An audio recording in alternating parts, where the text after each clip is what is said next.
Hi à tous, bienvenue sur ma chaîne. Ce message continue toujours avec la maltraitance. Mais s'il vous plaît, ne soyez pas triste. Si je prends le courage de venir ce jour et parler de mon histoire, c'est pas pour que les gens soient tristes. Au contraire, j'aimerais que tout le monde, tous ceux ou celles qui vont dans des moments difficiles, de prendre un temps de réflexion, un temps de faire la paix avec eux-mêmes, un temps qu'ils doivent creuser l'histoire de leur vie et de guérir des blessures internes. Sinon, ils vont vous rendre malade. Ce n'est pas le cas. Je vais continuer à vous dire comment j'ai guéri de ces blessures. Ça, c'est la deuxième partie.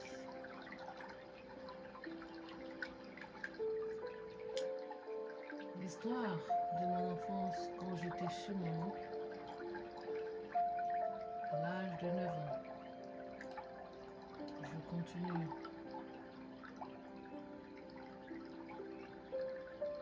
J'étais la petite qu'on envoyait faire les courses, la petite qui allait vendre les oranges, la petite qui allait vendre les arachides dans le ministère.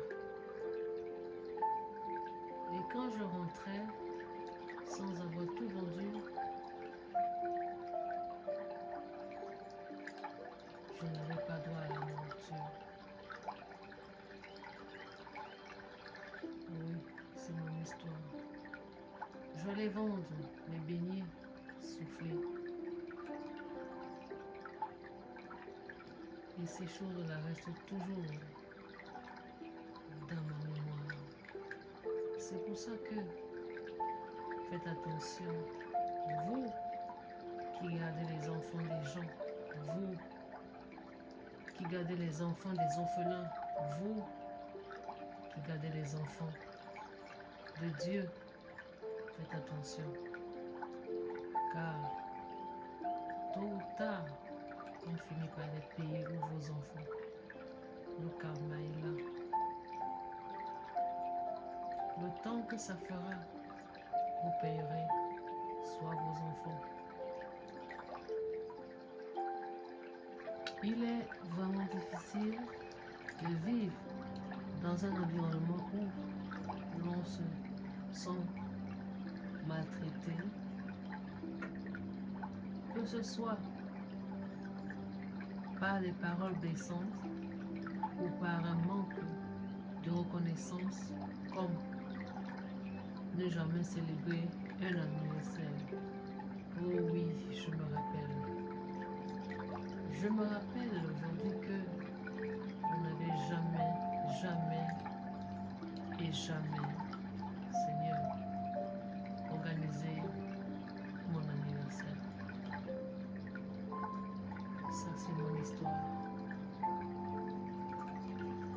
Je passais le temps à regarder comment on célébrait les anniversaires des autres. Je me mettais au coin pour regarder comment ils célébraient les anniversaires de mes cousins. Je pleurais d'un côté. Je criais à Dieu, Seigneur, où es-tu? Pourquoi je suis ici? Pourquoi ma mère est-elle partie me laisser chez ma grand-mère? Et ma grand-mère qui m'envoie chez mon oncle. Seigneur, il arrivait même des jours où je me posais des questions. Je ne savais même pas quand est-ce que j'avais mon anniversaire. anniversaire. Je ne me reconnaissais même pas le mois de mon anniversaire. Tellement on fêtait ceux des autres. Jamais qu'on a eu à penser que j'existais dans cette maison, que j'étais la bonniche à tout faire. On me reconnaissait quand il fallait vendre la boisson dans la maison aux clients qui venaient acheter à boire dans la maison. C'est là où on savait que j'étais utile. Quand il allait préparer les grosses mamites de nourriture pour des fêtes, là, on me connaissait. Il y avait des moments où on me disait, prends le téléphone, appelle ta mère. Dis-lui que tu souffres. Dis-lui que tu souffres chez ton oncle. Qu'elle vienne te chercher. Seigneur, quel traumatisme d'enfance. Quel traumatisme d'enfance. L'histoire continue.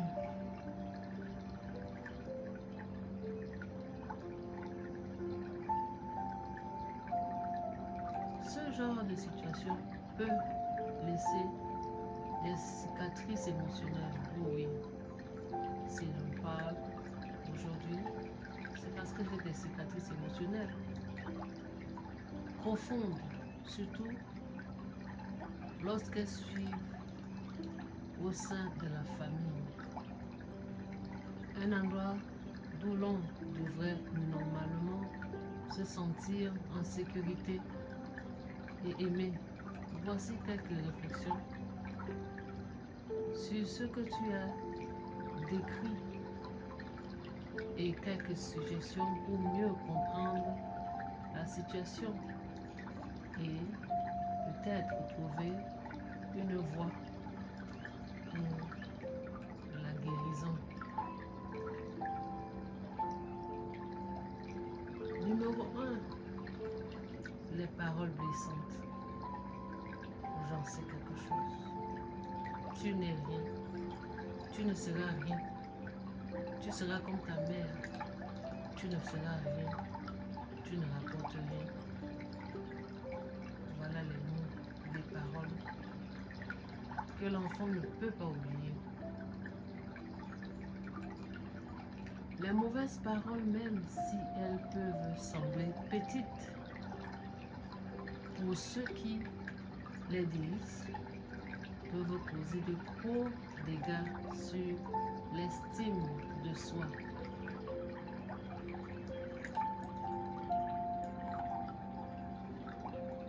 Qu'il s'agit de critiquer, de se moquer ou de remarquer,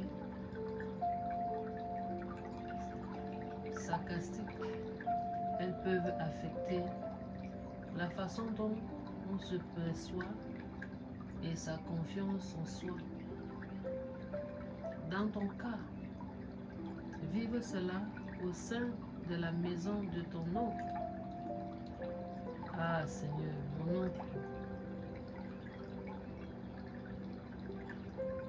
il ne comprenait même pas ce qui se passait.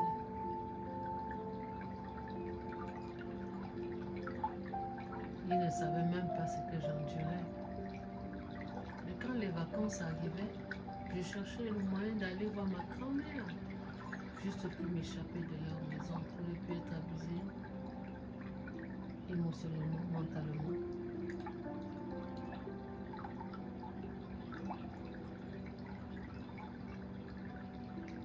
Et comment tu peux être bien dans ta tête si l'environnement où tu aurais dû te sentir protégé. Ce n'est pas le cas. Deuxième élément, le manque de reconnaissance. Comme n'est pas fêté l'anniversaire d'un enfant. Si vous voulez savoir ce que ça fait de ne jamais avoir eu un jour un anniversaire venant d'eux qu'on puisse m'organiser. Oh, quelle douleur. Le fait qu'on ne fête pas ton anniversaire n'a jamais été facile.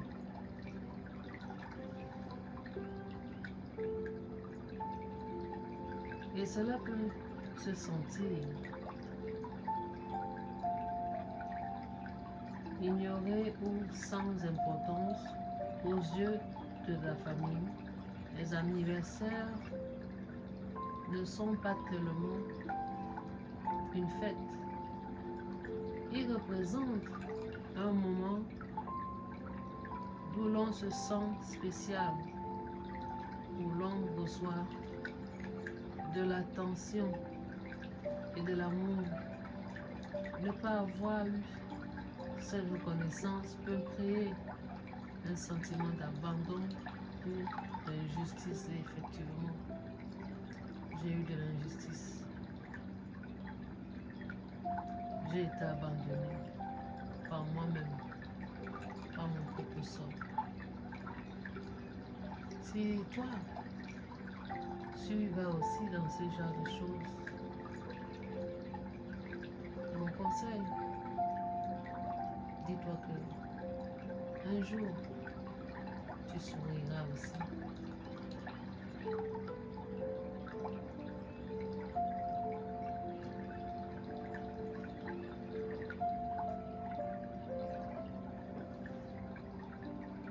Cela peut aussi te donner l'impression que tes besoins émotionnels ne comptaient pas pour eux, ce qui peut être extrêmement blessant et conduire à un sentiment de solitude ou de rejet. Effectivement, partout où j'allais, j'étais rejetée. Et même quand j'allais rencontrer ma copine d'enfance, on lui demandait toujours, elle n'a pas de famille, elle est dehors à 7 heures, qu'est-ce qui se passe? Et ils ne comprenaient pas que j'étais en train de fuir la maison de mon oncle. Je cherchais l'abri, je cherchais où dormir, je cherchais. Bon, je serais aimée aussi comme d'autres enfants qui ont leurs parents, comme d'autres enfants qu'on a donné l'amour.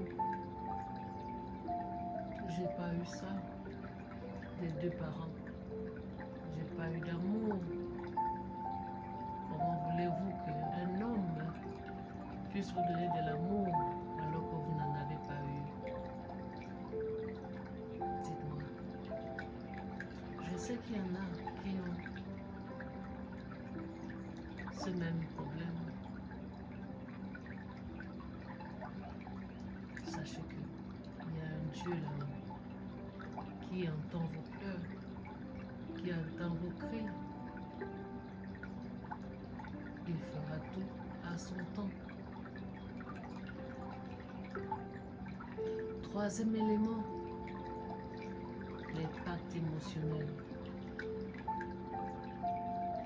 Les conséquences de cette maltraitance verbale et du manque de reconnaissance peuvent être variées. La faiblesse d'estime de soi, lorsque les gens autour de nous nous rabaissent, il est facile de commencer à croire que nous ne méritons pas mieux.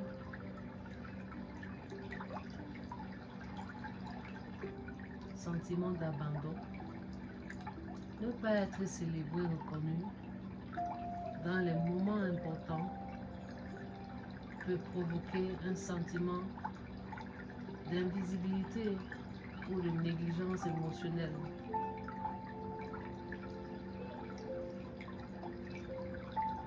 Colère et tristesse. Tu pourras ressentir de la colère contre ceux qui t'ont maltraité ou de la tristesse à l'idée de ne pas avoir été traité comme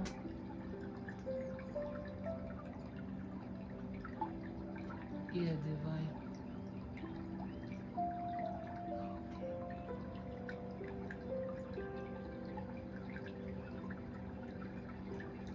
Comment faire face à cette situation?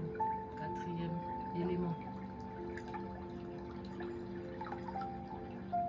Connaître que ce n'est pas ta faute. Ce que tu as vécu n'est pas de ta faute. Les actions et les paroles blessantes des uns et des autres viennent souvent de leurs propres insécurités, frustrations ou problèmes non résolus.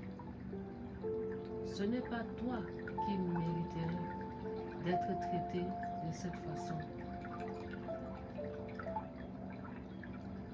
S'il vous plaît, exprimez vos sentiments. Si tu te sens prêt, il peut être utile de parler à quelqu'un de confiance, que de soit un ami, un membre de la famille, en dehors de la maison de ton oncle ou de ton parent, qui que ce soit que tu as, si tu te sens insécure, si tu te sens que tu n'as pas envie de parler à une personne de là où tu es. Moi, je ne voulais pas parler dans la maison de mon oncle, j'étais plus avec ma copine de l'école, avec qui je me confiais. J'allais et je lui disais tout ce qui se passait chez nous.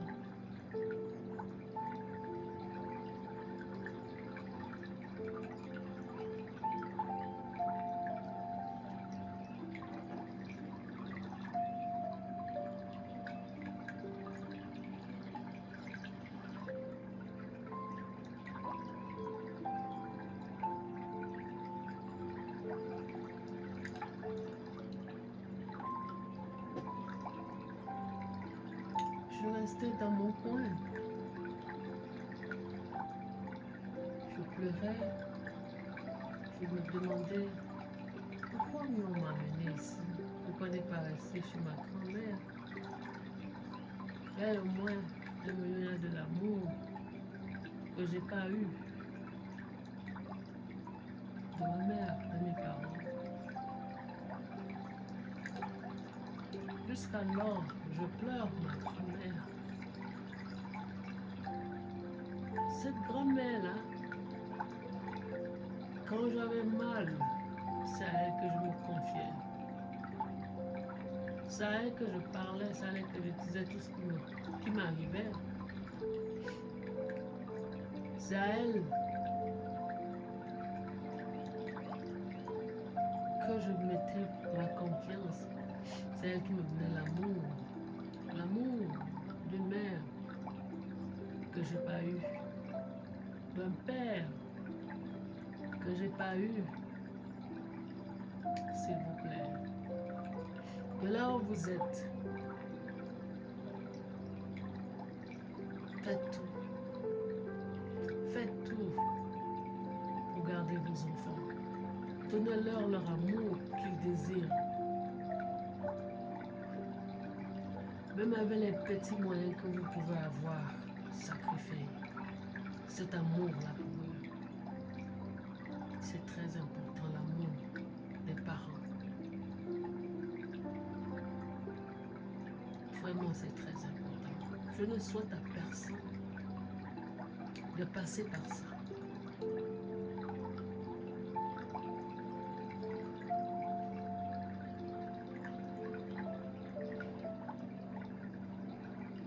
Cinquième élément. S'entourer de soutien. Il est crucial de trouver des personnes qui te soutiennent et qui t'apprécient pour qui tu es. Si tu n'as pas encore ce soutien dans ta vie, il peut être bon de le chercher à travers un ami, des groupes de soutien ou des relations avec les personnes qui te respectent et te valorisent. Je vais vous dire quelque chose. Vous savez, parfois, quand vous voyez des gens en train de faire des choses dans la rue, en train de changer d'homme à homme, il ne faut pas les en vouloir. Il ne faut pas les juger. Parce que vous ne connaissez pas leur passé. Vous ne connaissez pas les blessures qu'ils endurent ou qu'ils ont endurées et qui n'ont pas encore guéri. Ne jugez pas. Tant que tu n'as pas encore passé par des épreuves, ne juge pas. Ne jugez pas. Je peux vous l'assurer, ne jugez pas. Parce que chaque fois que vous jugez quelqu'un, sachez que vous aussi, vous seriez jugé.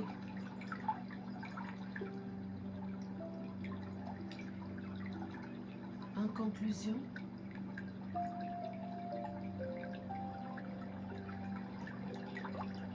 la traversée d'une situation difficile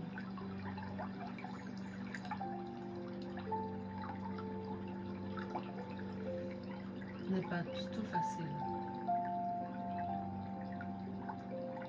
Il est normal que cela ait eu un impact sur toi, sur moi, sur qui que ce soit.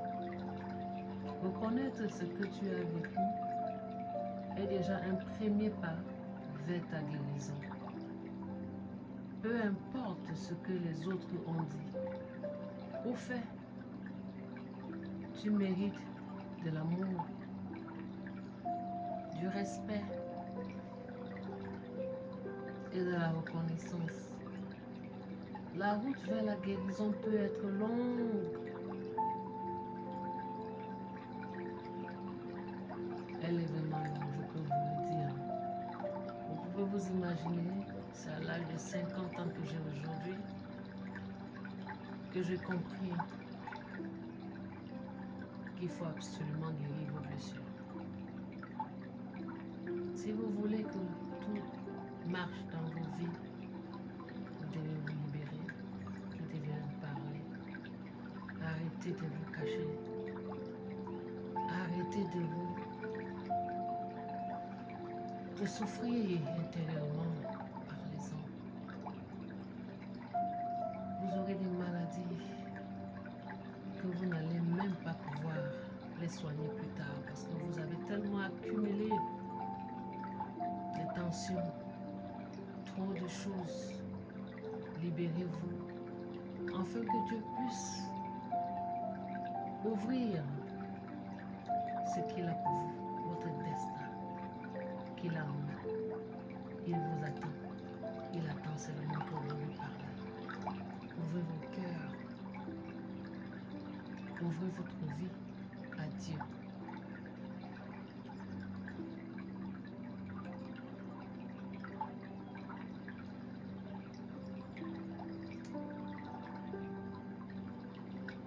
Surtout si tu te permets de t'entourer de personnes positives et de bienveillantes. Si tu veux discuter plus en détail ou avoir des conseils supplémentaires, je suis là pour t'écouter. Voilà mon histoire, l'histoire de mon enfance, l'histoire que j'ai jamais parlé, l'histoire que j'ai jamais dit, que j'ai accumulée à cet âge où j'ai 50 ans, où Dieu m'a demandé de parler pour être libéré. Parlez, libérez-vous. Ne vous étouffez plus, libérez-vous. Je disais toujours, Seigneur, pourquoi m'avoir donné au monde, ici, sur cette terre? Quelle est ma mission? C'est de venir souffrir? C'est la question que je me posais. Et parfois, je fuyais la maison pour aller voir les voisines d'en face.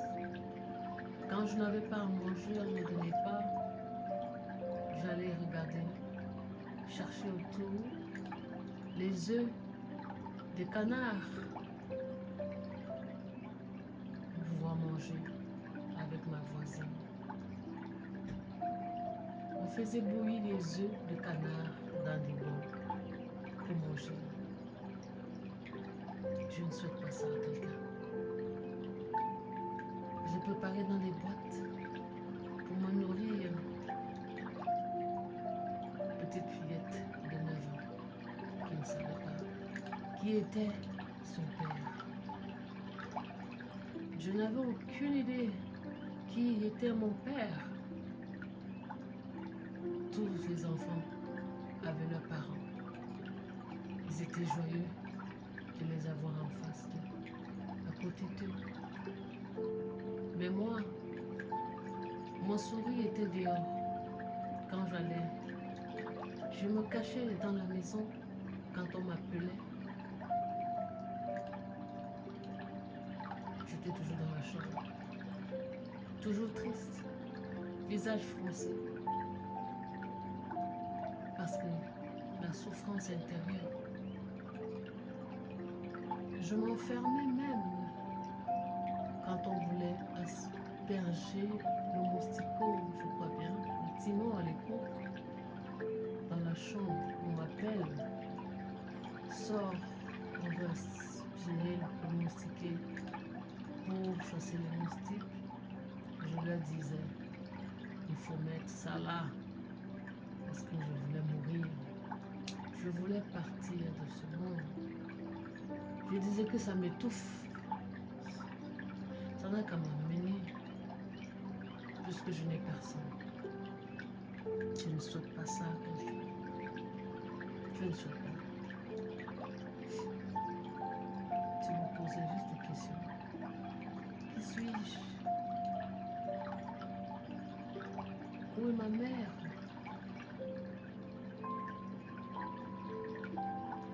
C'est pour ça qu'aujourd'hui, je viens vous dire,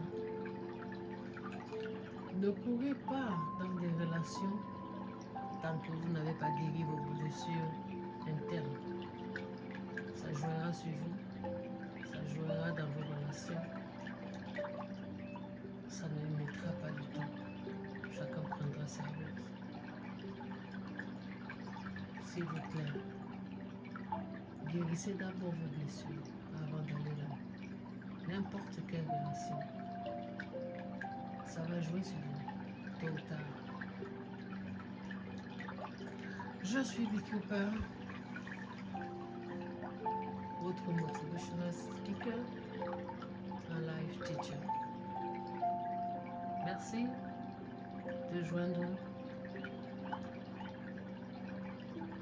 cette émission de réconfort pour ceux et celles qui passent par des moments difficiles, qui ont besoin de conseils, de réconfort.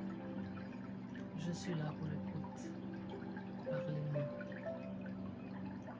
Si vous voulez plus de mes contenus de vidéos, likez, suivez-moi